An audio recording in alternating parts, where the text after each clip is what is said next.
Salut tout le monde, c'est Vince. Alors aujourd'hui, une nouvelle vidéo spéciale critique consacrée à une série TV que vous avez certainement vue au moins une fois dans votre vie et pas à n'importe... Enfin, ça dépend si vous l'avez vue, si vous étiez un petit peu plus jeune ou si vous la connaissez pas, je vous la présenterai quand même. À savoir, l'incroyable Hulk avec Bill Bixby et Lou Ferrigno. Holy shit!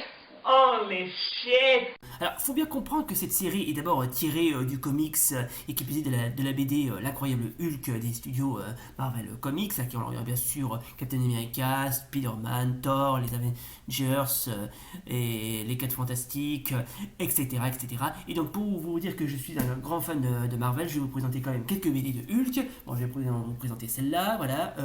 Hulk dans Marvel Elite. Ok.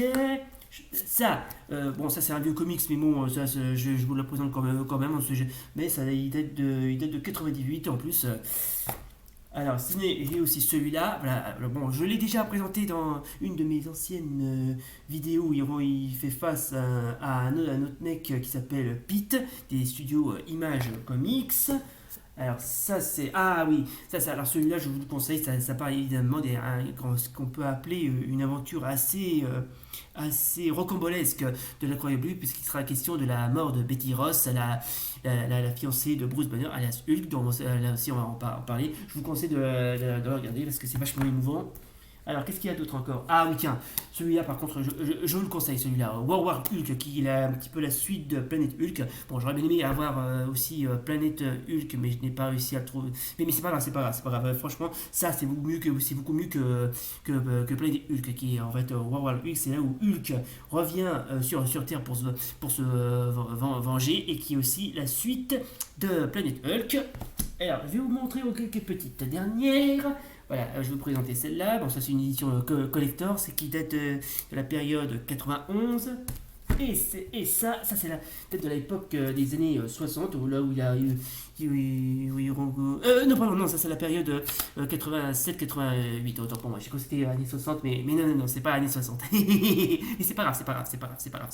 Franchement, les BD de Hulk sont vachement bien. D'ailleurs, franchement, si vous ne connaissez pas l'incroyable Hulk et que les BD de l'incroyable Hulk, vous arrêtez de regarder cette vidéo et vous foncez directement dans un kiosque pour vous en procurer une. Bon d'accord, très bien. Alors, il faut savoir que quand la série a été adaptée au cours de l'année 1977 et période 82, il faut savoir que la série, déjà franchement, elle était assez bien, assez originale, mais qui comporte certaines erreurs. Mais bon, je vais quand même en parler, mais déjà, on va quand même, comment dirais-je, faire un petit cours d'histoire. Alors, l'incroyable Hulk, ou The Incredible Hulk, est une série télévisée américaine de 79 épisodes de 47 minutes, puis ce 6 téléfilms de 95 minutes créé en 1977 par Kenneth Johnson.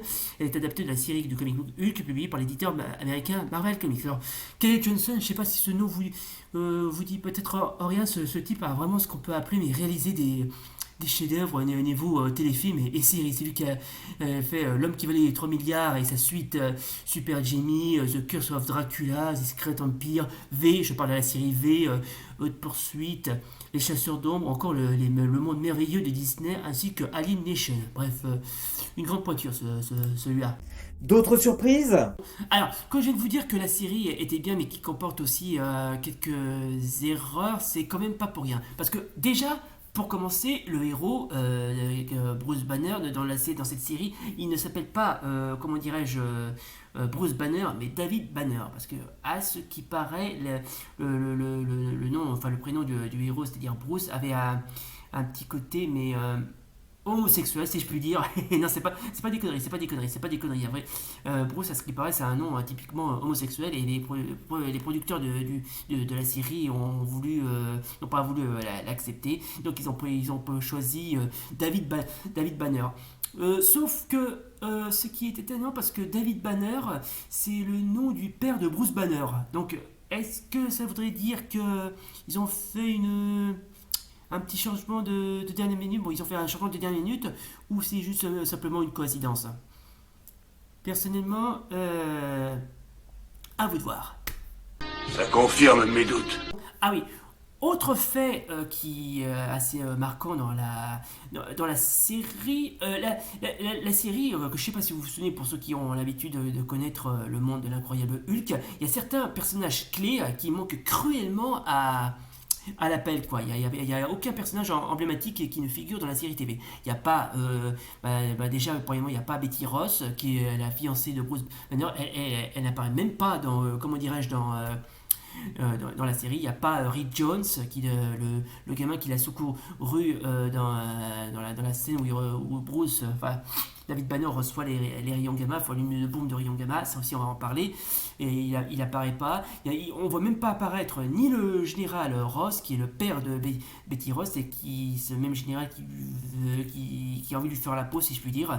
Il n'y a même pas non plus le général Tannenbaum, il n'y a même pas côté méchant, enfin antagoniste, il n'y a pas le leader, il n'y a pas la gargouille, il n'y a pas non plus l'abomination, et bref, il y a pas ces personnages-là. Ils apparaissent pas du tout dans la série TV, et c'est un petit peu dommage parce que c'est un petit peu ce qu'on peut appeler une entorse à la série originale. Mais à ce qui paraît, le Kenneth Johnson, qui est le producteur de la série, je vous le rappelle, a essayé de pas trop s'inspirer du comics parce qu'il n'avait pas envie, c'est tout. Mais bon, très sincèrement, si j'aurais fait une adaptation sur l'incroyable Hulk, j'aurais pas hésité à mettre les personnages. Même si ils sont loin d'être importants, ils restent pas ni plus ni moins des personnages clés. Depuis quand tu as compris? Donc, parlons un petit peu des acteurs, si vous voulez bien. Et quand je parle acteur, il y a quand même du choix. Hein. Bon, par exemple, je peux vous citer l'acteur Billy Bixby qui interprète Bruce Banner, David Banner. Alors, lui, par contre, c'est vraiment ce qu'on peut appeler de son vivant, il a vraiment été une grosse pointure dans le monde du cinéma et de la télévision. C'est parce que franchement, c'était vraiment ce qu'on peut appeler, mais vraiment un acteur exceptionnel. Franchement, il est surtout connu pour avoir joué dans la série Le Magicien, ainsi que dans le film Irma la Douce. Il a même joué dans un film avec Elvis Presley, Speedway, plus connu sur le titre en français de Un plat tube aux côtés d'Elvis Presley. Ouais, franchement, ce mec a tout fait, quoi. C'est génial. Il était génial, mais bon. Bref, c'est vraiment ce qu'on peut appeler, mais un acteur exceptionnel. Et pour interpréter le rôle de Hulk, c'est bien sûr Lou Ferrigno. Alors Lou Ferrigno, lui, franchement, c'est lui qui a joué le rôle de Hercule, tourné en 1983 de Luigi Cozzi. Il a aussi tourné les 7 gladiateurs, les aventures d'Hercule, Death Warrior, All-Fair, Simbad. Référence à Simon le Marin, mais c'est surtout dans la série L'incroyable Hulk qu'il est extrêmement populaire. Il a même joué aussi dans Trauma Center, Matt Austin, Mark Hammer. Il a même fait aussi une apparition dans L'homme qui tombe à pic dans l'épisode 3, où il jouait justement le rôle de Hulk. Ce qui est assez étonnant, si je puis dire. Ah oui, c'est celui qui dit qu'il est. Déjà, les épisodes, si je puis dire, étaient vraiment ce qu'on peut appeler, à ma foi, assez sympa à regarder. Ils étaient, lorsque le héros David Banner, après s'être irradié, au rayon gamma, il n'a pas hésité à vivre de tas d'aventures. Il rencontrera pas mal de personnes.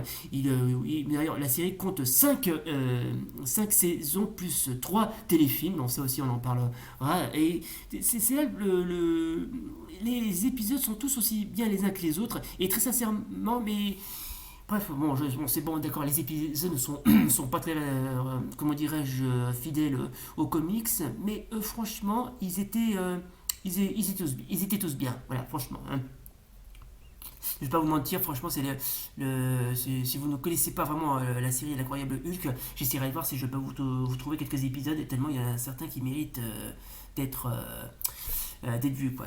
Mais franchement, les intrigues sont bien, les scénarios ne sont pas trop faits à l'arrache. Non, ça va, c'est vraiment ils sont bien.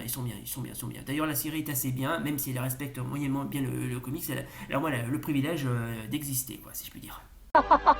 Écoutez-moi ça. Non mais qu'est-ce qu'il ne faut pas entendre? Alors, on va essayer de voir si on peut analyser un petit peu la série dans son genre, si vous voulez bien. D'ailleurs, on va parler d'abord de la production. Alors, le producteur de la série, Kenneth Johnson, il a notamment produit L'homme qui valait 3 milliards, la série V, ainsi que Super Jimmy, pris très au sérieux le matériel de base, le personnage de Hulk, imaginé en 1963, créé par Stan Lee et Jack Kirby pour Marvel Comics.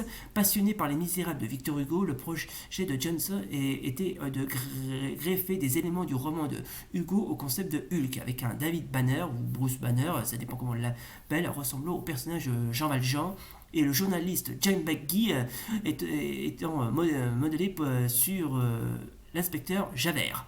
Ouais, il y avait aussi le personnage de McGee qui a été interprété par Jack Colvin, celui qui interprète le rôle du journaliste qui poursuit David Banner. Bref, et que lui aussi. Alors, lui aussi a été un très bon acteur. De fait, la série s'éloigne sensiblement de l'esprit du comic book original, suivant davantage un canevas mélodramatique proche de celui de la série Le Fugitif. Oui, il y avait ça aussi. Diffusé à partir de 1963 aux États-Unis, où le héros erre lui aussi de ville en ville sous une fausse identité, rencontrant de nouveaux personnages et en jeu à chaque épisode. Amateur sincère du personnage de Hulk, Kenneth Johnson, paradoxalement, n'aimait pas la bande dessinée de Marvel et voulait en avant tout lui proposer une histoire réaliste. Étant donné qu'il n'avait que faire du comics book original, Johnson voulut au début faire de Hulk une créature rouge, selon lui une couleur plus appropriée pour illustrer la colère. Mais Stan Lee et Universal Studios insistent pour garder la couleur verte originale. Oui, parce que aussi à quoi ça puisse paraître avant... Hulk, il n'était pas vraiment vert pour en parler, il était de couleur gris, mais le gris ne passait pas très bien. Et là, alors les gens de chez Marvel ont opté pour la couleur verte. Et ça tombe très bien parce que la couleur verte n'était pas très utilisée et assez visible. Ah oui, il existait même aussi un Hulk rouge, mais ça c'est... faudra patienter au cours des années 2010 et quelques pour le voir apparaître. Ah oui, le Hulk rouge est... et cette entité se cache le général Ross, pour ceux qui n'auraient absolument pas compris. Alors, on continue. Alors attends, est-ce que j'ai su... Ah oui, d'accord. D'accord. Ainsi, d'accord. Par ailleurs, à l'écran, et contrairement à la bande dessinée originale, Hulk ne parle pas mais grogne, au désespoir de l'acteur Lou Ferrigno qui incarnait ce dernier, suppliant en vain Johnson lui donner la parole. Oui, alors aussi, il y a une chose que les producteurs de la série ont un petit peu négligé parce que contrairement à la bande dessinée, enfin aux comics, Hulk parle, même s'il au début il parlait pas très bien, il parle, mais dans la série il ne dit aucun mot, il ne parle pas, il ne fait que juste que grogner et c'est tout. Voilà, à aucun moment on le voit parler durant les épisodes des 5 saisons, y compris dans les téléfilms. Mais c'est ça le problème. La série était bien, mais bon, elle ne respectait pas très bien le comics, quoi, c'est ce que je puis dire. Mais bon. Ensuite, on va parler bien évidemment des autres, comment dirais-je, des abstraits, si je puis dire. Ah oui. On va parler dans les diverses. Dans l'épisode pilote de la série, de la scène où Hulk sauve la vie d'une fillette de la noyade, puis se fait tirer dessus par le père de celui-ci, s'inspire librement d'une scène de Frankenstein dans laquelle la créature effectue une action similaire. Oui, j'avais oublié de vous dire que Hulk, je parle du personnage, bien évidemment, est une fusion entre Dr. Jekyll, Mr. Hyde et Frankenstein. Pour t'en croire que Marvel a vraiment de belles idées en tête. Alors, Bill Bixby et Lou Ferrigno sont apparus simultanément à l'écran à 3 occasions tout le temps qui a duré la série. Dans les épisodes mariés où Banner essaie de tendre des pièges à Hulk alors qu'il est sous hypnose. Le roi de la plage où Banner aide un jeune bodybuilder joué par Lou Ferrigno et Hallucination où Banner, drogué, voit Hulk essayer de le tuer. Oui, alors par moment, David Banner, enfin le Bruce Banner de la série et Hulk vont se rencontrer, mais très fréquemment, si je puis dire. Alors, Bixby et Ferrigno avaient un arrangement qui ne devait pas regarder ce que l'autre avait tourné de façon à garder l'atmosphère de la série. Ouais, le premier épisode de la série, le premier épisode de la saison 1, dernière ronde, raconte l'histoire d'un jeune sparring partner du nom de Henry Welsh qui tente de se faire un nom dans la boxe. Le concept s'inspire librement de celui de Rocky. Welsh se fait par ailleurs appeler lui aussi Rocky. Ah, tiens, étonnant ça. L'épisode intitulé 547, dont l'action se situe dans un avion de ligne, permet le recyclage de séquences du film Catastrophe 747 en péril, où on voit un avion identique du film produit également par Universal. Très bien. Le scénario de l'épisode 7 de la saison 1, Un camion fou, est largement inspiré du film Duel sorti en 1971, téléfilm de Steven Spielberg. De très nombreuses scènes de poursuite du film ont d'ailleurs été réutilisées pour cet épisode. Ah tiens, ça je l'ignorais totalement. L'épisode 9 on continue. L'épisode 9 de la saison 1, Séisme, Earthquake, Harpoon, dont l'action se situe en ville, permet le recyclage de séquences du film Catastrophe, Tremblement de terre, sorti en 1974, film produit également par Universal. Ensuite, Bill et Brenda Bennett, sa femme dans la vie, ont joué ensemble dans l'épisode 18 de la saison 3, Prémonition. Carla Green Ferrigno, la femme de Lou Ferrigno, fait une apparition dans La mort de l'incroyable Hulk, la manque au guichet de la manque qui parle avec David Banner. Oui, ça aussi, on va en parler justement des téléfilms, ne vous inquiétez pas. Après sa première diffusion en 1978, la série était décrite par le magazine Starlog comme une des séries les plus prometteuses. Après seulement 7 épisodes, la 5e saison s'arrête pour cause de baisse d'audience. Ok, bon ça c'était juste des petits anecdotes diverses. Bon, c'était pas grand chose, mais bon, au moins ça valait le coup d'être écouté quoi. Vous aviez parfaitement raison. On va parler maintenant des téléfilms. D'ailleurs, pour info, il existe 3 téléfilms de la série L'Incroyable Hulk. Il y a le retour de l'Incroyable Hulk, le procès de l'Incroyable Hulk, et enfin la mort de l'Incroyable Hulk. Alors déjà j'ai revu il n'y a pas si longtemps les 3 téléfilms. Bon, eux aussi ils sont bien, même si ils ont un petit côté bien kitsch, bien vintage. Ils étaient pas trop mal à regarder, hein, surtout dans le retour de l'incroyable Hulk. On assistera à l'apparition de Thor, le célèbre dieu nordique de la foudre. Voilà. Ensuite, on aura le droit le procès de l'incroyable Hulk, en mettant en scène justement Hulk et Daredevil, qui luttant tous les deux contre le Caïd. Alors le Caïd, justement, dans le téléfilm,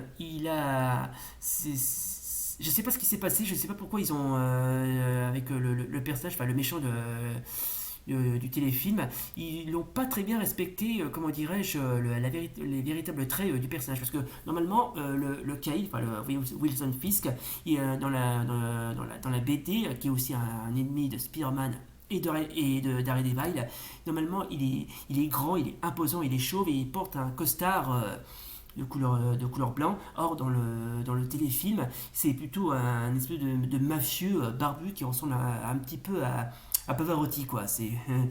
Bref, ça aussi c'était, il y a eu une petite entorse. Ah oui, une dernière chose qui je sais pas si vous l'avez remarqué, mais dans le téléfilm Le procès de l'incroyable Hulk, où il est question, comment dirais-je, David Banner est défendu par le Matt Murdock, alias Daredevil, le costume du personnage dans le téléfilm, il est de couleur noire. Or, les couleurs du costume de Daredevil n'est pas noir, mais rouge. Bon, par contre, Matt Murdock, il est aveugle. Par contre, ça, les producteurs du téléfilm ont particulièrement bien respecté. Alors, déjà, on va aussi... Bon, ça, c'était le deuxième téléfilm. Maintenant, on va parler de la mort de l'incroyable Hulk. Alors, franchement, pour celui-là, j'ai pas compris. Franchement, j'ai pas compris. Déjà, bon, je vais spoiler un petit peu. À ce qui paraît, dans la mort de l'incroyable Hulk, David Banner, enfin Bruce Banner, travaille comme balayeur dans un grand complexe de recherche gouvernementale. Chaque soir, il s'introduit dans un laboratoire dans l'espoir de trouver un remède. Le docteur Ronald Pratt le démasque et David lui raconte sa malédiction. Ronald lui propose son aide pour obtenir une guérison et ensemble, ils trouvent enfin un remède. David fait l'expérience qui ne se déroule pas comme prévu. Oui, parce que, pardon, excusez-moi, dans dans ce téléfilm, il sera question d'un personnage. Alors, je ne sais pas exactement qui est elle s'appelle Jasmine, interprétée par Elizabeth Grayson, qui interprète une agent secret. Alors, je ne sais pas qui est cette fameuse Jasmine, mais je me demande si c'est pas Black Widow. Enfin, je sais pas. D'après les commentaires dans cette ultime aventure Hulk, on ne voit pas James McGee qui incarne le personnage James McGee interprété par Jack Colvin avait des problèmes de santé. Daredevil et Thor étaient apparus dans les précédents téléfilms et ce dernier téléfilm était censé voir la première apparition de She-Hulk ou celle d'Iron Man. Oui, alors ces deux personnages devaient apparaître, mais ils sont pas, ils n'ont pas été retenus. Allez, ça va pourquoi. Prévu dans un scénario écrit au mois de juillet. Finalement, les producteurs décident de prendre le personnage de Black Widow en changeant son nom de Jasmine. D'accord. Et ben, je l'avais vu juste, quoi. Alors, ensuite, Tom Selleck était pressenti. Alors, Tom Selleck était pressenti pour jouer le rôle d'Iron Man dans ce film ou dans une autre de ses suites. Oui, alors Tom Selleck, c'est celui qui est rendu pas populaire pour avoir joué le rôle de Magnum dans la série du même nom. Mais alors, bref, c'était. Bon, les téléfilms sont bien, et bref, c'est. Il faut y voir pour y croire. Hein. Il devait y avoir justement un quatrième opus, qui visait un quatrième téléfilm qui s'intitule justement La résurrection de l'incroyable Hulk. Malheureusement, ce téléfilm ne verra jamais le jour car en 1994, Bill Bixby décéda d'un cancer, ce qui entraînera définitivement l'arrêt total de la franchise. Voilà, c'était vraiment, mais... bref, c'est un peu con, mais bon, qu'est-ce que vous voulez, hein. Mais bon, la série était bien, les téléfilms sont assez bien, mais bon, ils respectaient la série et les téléfilms respectaient moyennement le comics. Et ça, c'était un petit peu dommage, mais bon, tant pis. Moi, je suis toujours touché. Petit détail que je suis sous le point d'oublier. Alors, contrairement, je sais pas si vous vous souvenez, dans une scène, David Banner est irradié par des rayons gamma, ce qui lui permet de se transformer en Hulk.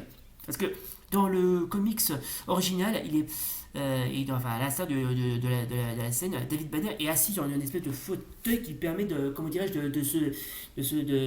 s'exposer aux rayons gamma. Or, dans le comics, David Banner, enfin Bruce Banner, comme dirais-je, est exposé à des rayons gamma, non pas sur un fauteuil, mais par une bombe gamma qu'il a créée lui-même.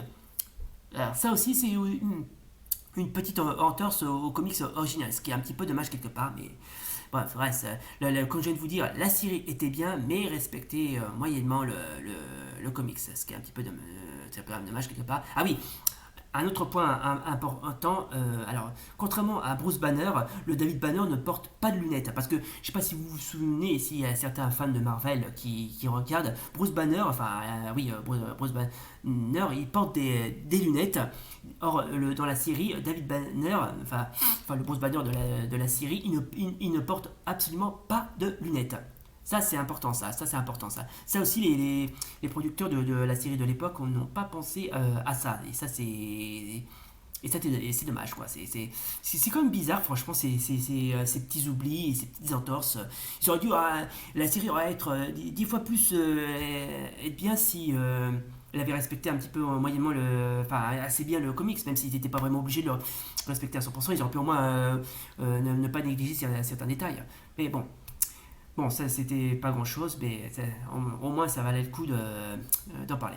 Voilà donc les gens, c'est donc la fin donc, de notre vidéo spéciale critique consacrée à la série L'incroyable Hulk avec Bill Bixby et Lou Ferrigno, adaptée réalisée par Kenneth Johnson, à qui on doit bien sûr L'homme qui valait 3 milliards, Super Jimmy et la série V, adapté aussi des BD Marvel Comics. Voilà, donc les épisodes sont quasiment introuvables sur YouTube, et s'il le faut, j'en mettrai quelques-uns en bas de la description, comme ça vous pourrez visionner vous-même. Et en cas de bonus, j'essaierai de voir si je peux aussi vous mettre la série animée de l'incroyable Hulk des années 90 qui était diffusée sur la chaîne TFU sur TF1, qui est assez bien, par contre, qui est assez bien. Bon, d'accord, c'est un peu kitsch, limite vintage, mais au moins elle respecte bien le comics.